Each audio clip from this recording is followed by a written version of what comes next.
It is October 6, 2025, and we are in Lakeside, California on the wonderful historical Lindo Park and Lindo Lakes with a big history. Another day for that. And we are with a very special person I've known for a couple of years here, and we'll let you introduce yourself. Hi, my name's Mary Davis, and I'm an East County resident. I currently live in Alpine. I used to live in Lakeside, and I've been in Alpine 25 years now. And so I'm a government watchdog, but I also embrace the title of activist. And the reason I like the title activist is because it implies action. And we've sadly turned into pacifists when it comes to governance, and we can see how off the rails both our society and government has. And I started getting involved during COVID, just trying to get some things to reopen. And as I started paying attention to government, I found out there were a lot of rules that our own government wasn't following. And so that's where the power comes from, is knowing what the rules are so you can recognize a violation. And so once I started paying attention, I just saw all kinds of things. Right now, my heart is in protecting girls' spaces and also against gender mutilation for children. Many of these kids that are going down the trans rabbit hole are actually the most vulnerable, autistic, future gay kids. My premise is that no minor can truly consent. And so let the kids grow up, figure who they are, and then they can make those lifetime decisions. But for minors, they just can't consent. And so I'm really about protecting children. Also, our public education system, again, so off the rails.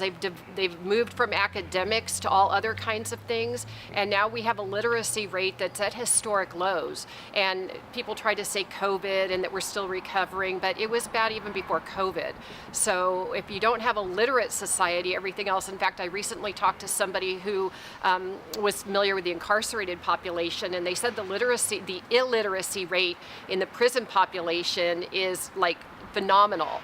And so again, if you don't have literate kids, you're setting them on the path for the prison and carceral pipeline. So I just encourage everybody to there is no playbook for activism. And so how I got started, I just saw a need. And so one of the things I did a bridge banner, and that was for Measure G against the mileage tax. I'm a severe privacy advocate.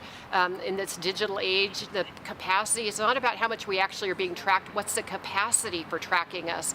And so the mileage tax actually sets up, right now we have a point of sale. We're paying a mileage tax now, it's just you pay it at the pump. What they want to do is start tracking our movements and our mileage and creating a system where we are tracked. And so regardless of what side of the aisle you're on, everybody should have an issue with that, but particularly in the age of immigration enforcement, whatever your thoughts on that, should we be tracked systemically? And my answer is a big no. So I created a No on Measure G banner, and I put that up on a couple bridges, and that was interesting. That was really kind of my first foray. Now I do a bridge banner against Children's Hospital gender mutilation, and it's not specific to any children's hospital, it's any that is doing it. LA Children's Hospital just stopped.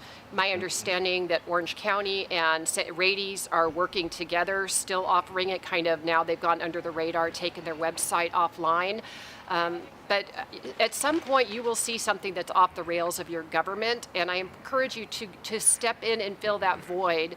And I also like to say that the donkey and the elephant, I really don't buy into that. I feel like that's a polarizing either or Padres Dodgers kind of mindset. And so I look at it more as, to kind of like a Venn diagram, that some issues I'll agree with you on, some I don't. Let's have a discussion. I actually did an email to Vista City Council, all of them, because they had a very contentious, long meeting, and I encouraged them to have a day of dialogue. So instead of doing all these toothless resolutions and social media posts that are inflammatory, let's have like a town hall where we can get together and talk to each other and have some dialogue. So, And there's a big issue coming up in just a few short weeks, is the ballot issue on number 50 for redistricting. Now we know that we have I believe it's an appointed citizen commission that was tasked with future redistricting, if I have that correct, Mary. And however, Governor Newsom, our governor, has basically kind of put that aside Kind of tell us about what's going on with that. That's just going to be in a few short weeks, and it's going to have huge ramifications, which has been in the news, possibly huge ramifications for the districts. Yeah, and so I know everybody wants to focus on like international and national, and this is a national issue because he's doing it in response to Texas, but I'm hyper local, and I'm a big advocate for the unincorporated area, Lakeside, Alpine, Valley Center, Ramona, and people don't realize how consequential this is for us. Basically, they're going to take the power away from the people, give it to people that have an agenda, and they claim they'll give us the power back in a couple of years. But if you know anything about government, once they have power, they're very reluctant to ever give it back. So I adamantly oppose Proposition 50, and anybody in the unincorporated area should really be thinking twice, and I'm hoping that you would be against it as well, because it's going to take power. There's a how do you say, plan or a measure to urbanize people, and we saw that with this infill development that they're starting to do. Catherine Blakespear was a big person on that. Tony Atkins' spouse is Jennifer Lassar Development, who does the Vienna model for social housing. And so again, they're trying to herd us in, and what that does is it concentrates power in the urban centers, and it really dilutes the voices of the unincorporated areas, the rural areas. And Prop 50 literally would be the nail in the coffin for our voices to advocate for our interests, to fight against things like the mileage tax. And I assume that would also turn things more blue. Yeah. With officials. In your years of watchdog and activist, can you describe a moment, I'm sure there's many, but a really moment that really defined your fight and your advocacy for many different groups, kids and so forth, a defining moment that the difference was really made or you were heard? Yeah, and my first aha moment was in 2021, and that's when I realized that very few people know the rules. So it was in October, they did, and Nathan Fletcher at the last minute threw in a mandatory COVID, not test, a vaccine for new hires, and it was not on the agenda. They had this very generic and any other application, but I feel like my eyes were directed to that, and so I really spoke against it. I had court cases saying why that they had not given sufficient notice, and then I filed a Brown Act violation for cure and correct, and I sent it certified mail. So if you want them to take you seriously, send it certified mail, and you create that paper trail. Well, sure enough, a month later they revoted it, and they had to rescind the vote, and then they just imposed it a month later with proper notification. But what it showed me was the power of knowing the rules, recognizing violation, because everybody saw that meeting, but it was only me that recognized the violation and then fought it. And what I realized, we actually have spaghetti governance, and by that what I mean is they throw it to the wall and see what will stick. And so they will get away with as much as we let them. And so recently at San Diego City Council, I called out Shawnee Lo Rivera because, I don't know if you're familiar, there's a man, a public commenter, actually made threats, alluded, saying all the city councilmen should be apprehended and shot in public. And they actually took out a gun violence restraining order against that man. But at the same time, you have Shawnee Lo Rivera posting pictures of ICE agents writing terrorists across it and putting Rage Against the Machine, which I feel is a form of incitement against federal officers. So you can't talk out of one side about how you're the victim of political violence and being targeted while you are advocating targeting federal agents. And again, it's just this polarization that we need to get away from and start communicating, talking together. And I really encourage people to start seeing as your fellow human being and not a fill in the label, progressive, Republican, whatever. Yeah, with the, we know that you're at the county supervisor, San Diego County Supervisors meetings, and the unincorporators fall under the jurisdiction of the supervisors. They're not incorporated, having a mayor and so forth, the cabinet, and so forth. So, and then there was a special election not too long ago. So it always seems that the mix is 3 progressives and 2 more moderate to conservatives, and that just doesn't change. So the flavor for a lot of years, I can't remember how long offhand, maybe you can speak to what's going on with the county board of supervisors. I know you and other people are there talking with them. Tell us about that. Yeah, so they did have a progressive majority with Nathan Fletcher, and then when he left, and now they have Tara and Paloma just got elected, and Montgomery Steppe, Monica Montgomery Steppe. So they have that progressive majority. And the issue with me about the progressives is that they have these they want to politic first and govern second.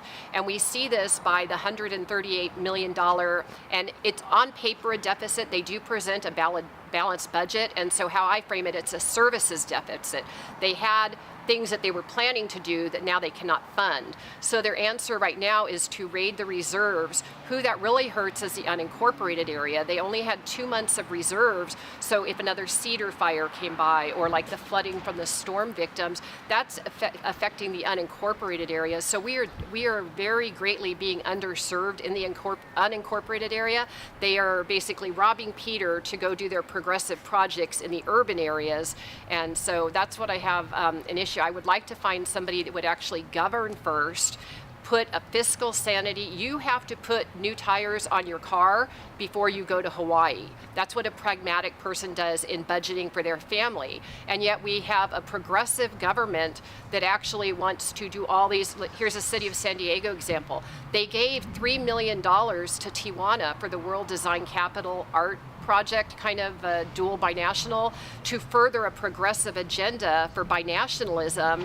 At the same time, their Lake Hodges Dam is crumbling. And when I say crumbling, literally, they were ordered by the state to lower the level. So again, that speaks to the waste of letting all that water flow out to the ocean, while we are getting gouged on our water rates. And now at the city council last week, the water rates are about to go up 60%. They put it on hold right now. Another issue is, where is the money going? And this is at the city of San Diego. They voted for a $150,000 contract for consultants to do a park equity study. And, it sounds so good, and it really helps the politician. Oh, we did an equity study. From a governance standpoint, I say take that $150,000 and actually put it to an underserved park. You don't need a consultant, you don't need anything. And so that to me was shocking enough. But when I dug into it with the public records and looking at that contract, what they did is they hired a company who won the contract.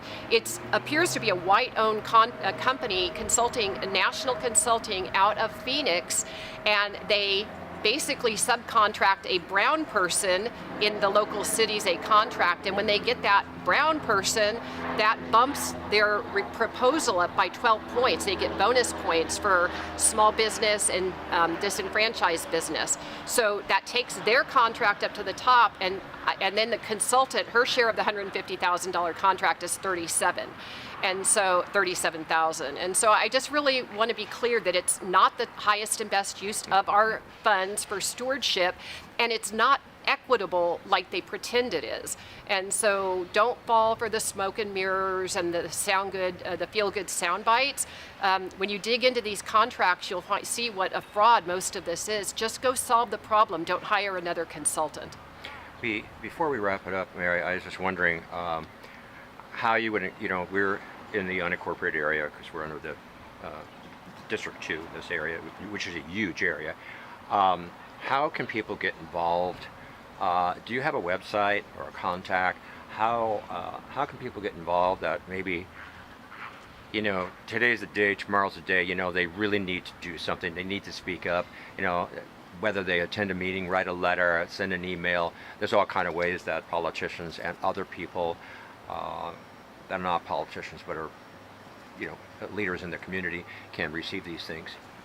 Yeah, and so my Instagram is political911sd. So it's political 911sd. I'm a retired police dispatch supervisor, so that's a nod to my job.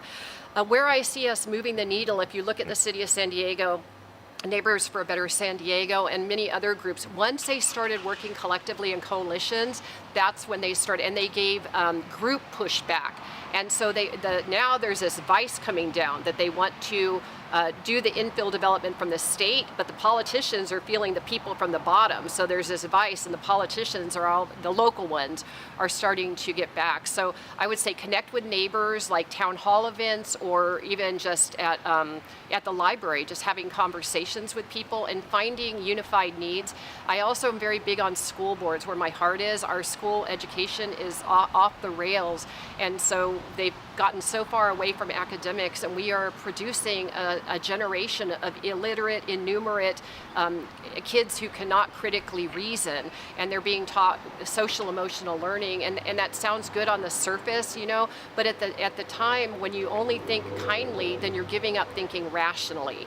And so we see this in the city of San Diego, where they voted for kindness on so many things, but now they are starting to charge for parking in Balboa Park. They're doing the dynamic pricing at Petco, and then the water bill is going up, the trash fees. That was another Lucy in the football, where they told him it would be $27 if you vote for it. So they voted it in, and guess what? Now it's $50 a month. So government frequently does not follow through on the things it'll do. They make these sugar-coated promises, and we're the ones left holding the pain and pocketbook issues in our everyday quality of life.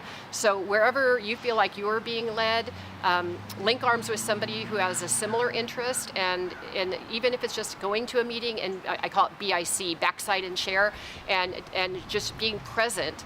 And you'll spend 2 hours at a Padre game or watching a movie, but we need to spend 2 hours in city council showing them that we're awake and we are active. Remember, it's active, not passive government. Yeah, and again, if they had questions for you or comments, you give us, that's Instagram, right? Instagram account? Instagram, yeah, political 911 SD, or my email is, and this is my public records email, marydavispr@gmail.com, and you can get a hold of me that way. Okay. Well, we want to thank you so much for your time and your dedication and your huge wealth of the system, or the lack of system, and the fight that you are doing, and hoping that other people will join you.